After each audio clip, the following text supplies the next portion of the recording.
दोस्तों, आज की मेरी कहानी का नाम है फर्स्ट टाइम। अब ये कहानी आपको कैसी लगती है यह आप मुझे कमेंट बॉक्स पर कमेंट करके जरूर बताना।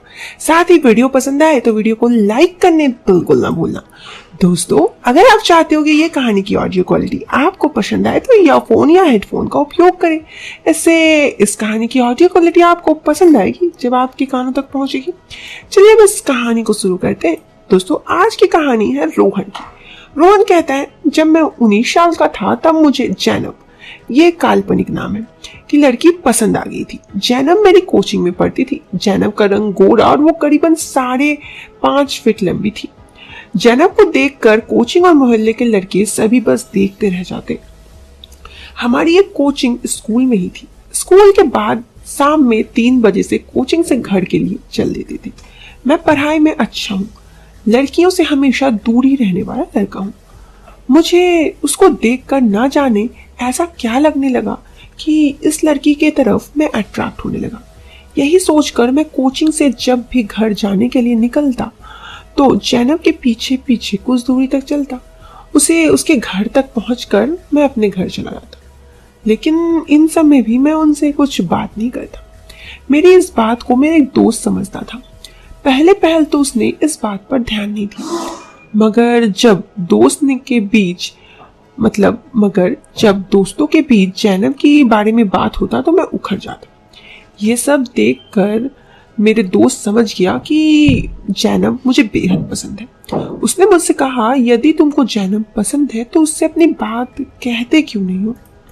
दोस्तों, मैं लड़कियों से ज्यादा बात नहीं करता था, मगर मुझे काफी डर भी लगता था। मगर मैं ऐसा नहीं कर सकता था। शायद मेरे शर्मिलापन मुझे ऐसा करने नहीं देता।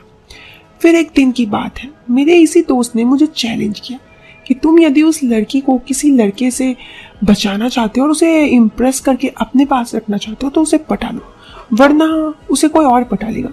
मैंने कहा, ठीक है, 1 महीने में मैं उससे खुद ही प्रपोज करवा लूंगा। अब ये सामने चैलेंज था तो मैंने एक तरकीब सोची।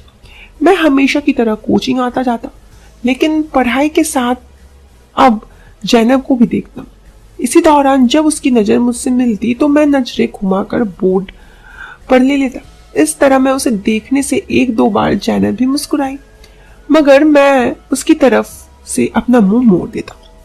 अब भी कोचिंग के बाद जब अपने घर जाने लगता तो उसे घर तक पहुंचा कर ही जाता। ये बात उसने नोट कर ली थी। इसी बीच मैं उससे कुछ नहीं कहता। जैनब भी अब समझ गई थी कि मैं उससे कुछ कहने से रहा। एक दिन टेस्ट एग्जाम चल रहा था। मैंने सारे प्रश्नों का हल कर दिया। इसी बीच जिसने भी मुझसे हेल्प मांगी मैं सबको बता दिया। अचानक से मेरे पेन की स्याही खत्म हो गई। मैं परेशान हो गया। मुझे परेशान देखकर मेरे एक दोस्त ने पूछा, क्या हुआ? मैंने पेन को हथेली पर चलाकर उसे बताया कि पेन का इंक खत्म हो गया है। मेरे दोस्तों ने यह देखा और उसने जोर से लगभग चिल्लाते हुए क्लास में कहा, भाई को कोई एक्स्ट्रा पेन लाया है तो दे दो, रोहन का पेन काम नहीं कर रहा। जैनब ने मुस्कुराते हुए मुझे देखा और सबसे पहले अपने बॉक्स से पेन निकलकर मेरी तरफ बढ़ा दिया। फिर उसने मुझसे अपने आंसर भी मिलवा लिए। उससे सही लिखा या नहीं, ये देखकर मेरे दोस्त उसे ही या मुझे देखकर फप्ती करने लगे। हम दोनों ये सब चुपचाप होकर सुनते और मुस्कुराकर फप्तियां को टाल देते। फिर 5 सितंबर आने वाला था। सभी शिक्षक दिवस मनाने के लिए चंदा जमा कर रहे थे। लड़कियों ने गिफ्ट और लड़कों ने डेकोरेशन की जिम्मेदारी ली थी। केक का जिम्मा मैंने लिया था और डिसाइड किया कि मैं 5 सितंबर को 1 बजे ही कोचिंग क्लास में केक लेकर आ जाऊंगा। 2:30 बजे से सजावट का सामान लाना चालू होगा। जैनब को मेरा प्लान पता चल गया। जैनब 5 सितंबर को 1 बजे से कुछ पहले ही कोचिंग पहुंच गई। मैं भी 5 मिनट बाद पहुंचा। मैं जैनब को देखकर सरप्राइज हो गया। मैंने कहा, इतनी जल्दी आ गई? उसने उसी समय मुझे प्रपोज कर दिया। मैं हक्का बक्का रह गया, निशब्द हो गया। वो मुझे चुपचाप देखकर रोने लगी। मैं उसे कुछ बोल पाता उससे आगे बढ़कर मुझसे कहा, वो मुझे प्यार करती थी। मुझे उसके कपड़ों का एहसास हुआ। वो मुझसे सच में प्यार करती थी। मुझे देखकर वो कही, क्या हुआ? मैंने कहा, कुछ नहीं। मैंने बस थोड़ी देर तक उसे देखा। उसकी आंखों से प्यार पाने की आंसू झर रहे थे। मैं भी उसकी तरफ अजीब से सुकून से देख रहा था। उसके देखकर मैं बस उसे देखते ही रह जा रहा था। हम थोड़ी देर में ऐसे ही देखे, मैं उसे देखने लगा, वो मेरी आंखों को झांकने लगी, फिर उसने शर्म से अपनी आंखें झुका ली।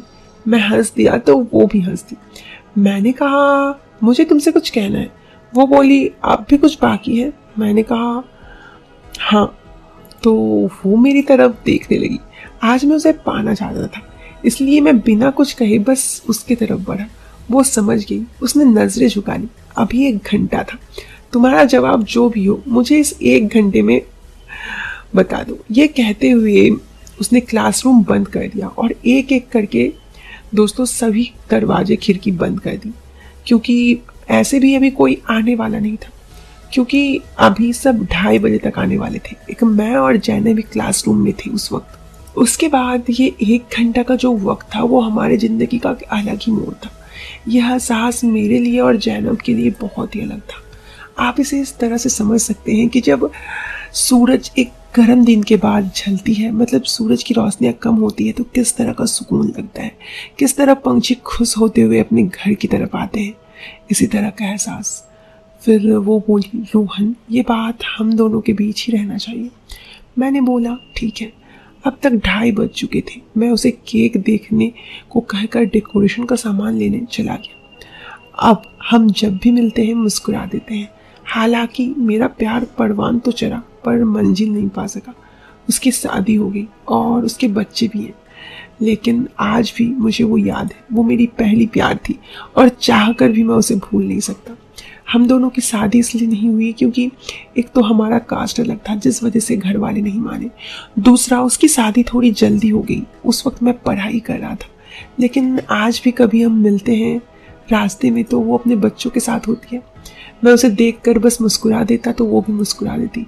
और ये सारे ख्वाब जो थे, ये सारे पल जो हमने बिताए थे स्कूल में, वो सारे पल फिर से एक साथ आ जाते। तो दोस्तों, ये थी मेरी कहानी। आपको ये कहानी कैसी लगी कमेंट बॉक्स पर कमेंट करके जरूर बताना। वीडियो पसंद आए तो लाइक करने के साथ चैनल को सब्सक्राइब करना। मिलते हैं फिर एक नई वीडियो में एक इंटरेस्टिंग टॉपिक के साथ। तब तक के लिए bye bye, take care, bye.